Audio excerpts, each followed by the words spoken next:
So on February 22nd of 2023, we had the release of the PSVR 2, a seemingly generational leap for VR gaming that we had never seen before. But there was one thing missing from its predecessor. But before we go on to that, hey, I'm Outcast.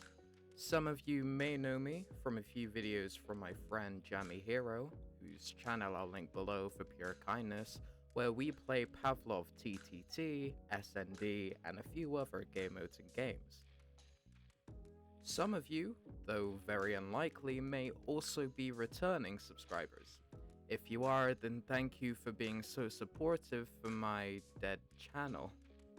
I've decided to come back thanks to Jammy's recent video referencing my recent purchase for VR, and it inspired me to get back in and make a quick review on it and get back into YouTube creation. I'll go through the annoying YouTube stuff at the end as always, so until then, enjoy the video.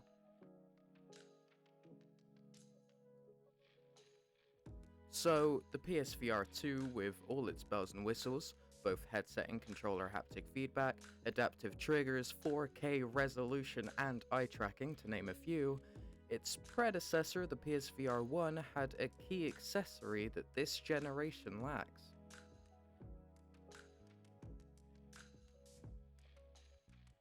Cue the PSVR 1 AIM controller, a single controller built to simulate the feeling of holding a gun while in game. While it had its drawbacks, the lack of manual gun interaction for one, for its time it was a great piece of kit, and yet the PSVR 2 has no such accessory. Introducing the Sanlaki Elite Gunstock for PSVR 2, which you can see me using in the background of this video.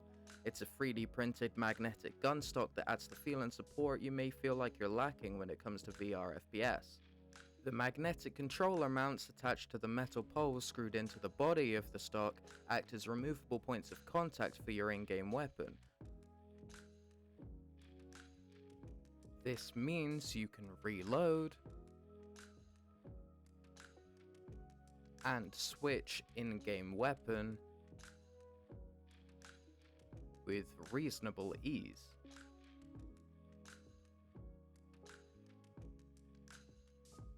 The mounts screw around the controller like shown previously and rarely get in the way when playing games without the stock, though they do make the controllers incompatible with the official charging dock.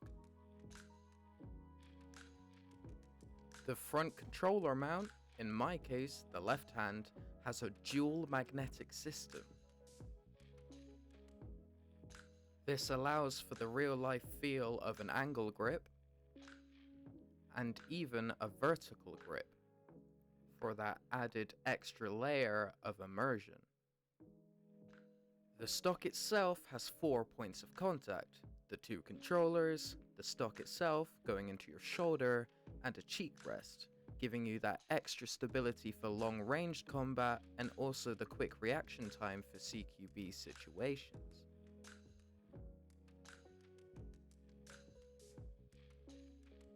Now, quick disclaimer, this is not a sponsored video by Sanlaki and I'm purely a fan of this tech, so I will be brutally honest with the negatives. With this being said, this is by no means a perfect accessory. Being an over-controller stock, you do experience minor tracking issues, especially in low-light situations, which could mean virtual life or death. I've experienced the gun hopping around in my hands as the controller is slightly obstructed by the gun itself. This has multiple times led me to lose multiple in-game battles. You can see this happening in the clip I'm showing you now, and while it seems minor, it is a massive throw-off in-game. I have found a couple of ways around this, the main one being extending the stock outwards a bit so that the cameras on the headset have more room to view the controllers. However, this did mean I had to go into the gun ranges and change the settings for every single gun in the game, so that it matched up with my real-life hand placements. This is something I'd recommend you doing anyway with or without a stock, as this happening to you in game can easily throw you off, and you don't want to go into a battle and realize that your gun isn't lined up properly. As for reloading, it's all in muscle memory. After just a few hours, I grew relatively confident when it came to reloading and reattaching the magnet to the stock without being able to see the stock itself. I would recommend taking some time out of VR to get used to the feeling of the stock, and in no time you'll get used to detaching and reattaching the controllers.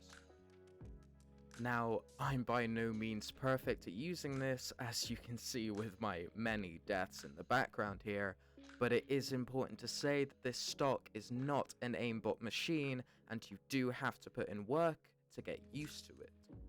And while I have had a few awesome plays with this thing, it is by no means foolproof and will not make you a god at Pavlov or any FPS game no matter how much time you put in, though it is a massive help.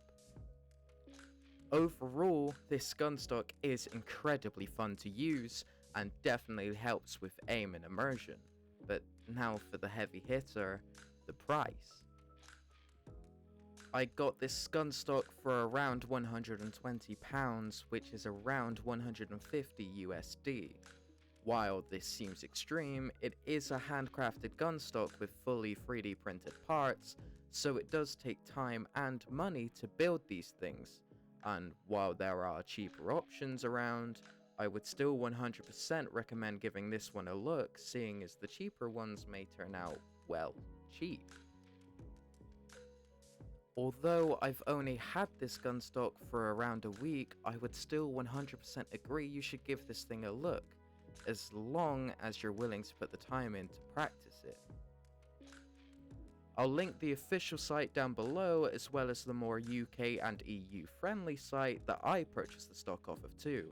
This site is a site that Sanlaki themselves agreed that you should go to, for anyone living in the UK or EU that wants to give this stock a go. That's it for this video. If you found this video useful, please leave a like and subscribe, it helps out the channel a lot. And be sure to comment down below what type of content you want to see from me in the future. I'll link my friend Jammy's channel down below for more VR content and Battlefield content, but for now, that's me signing off.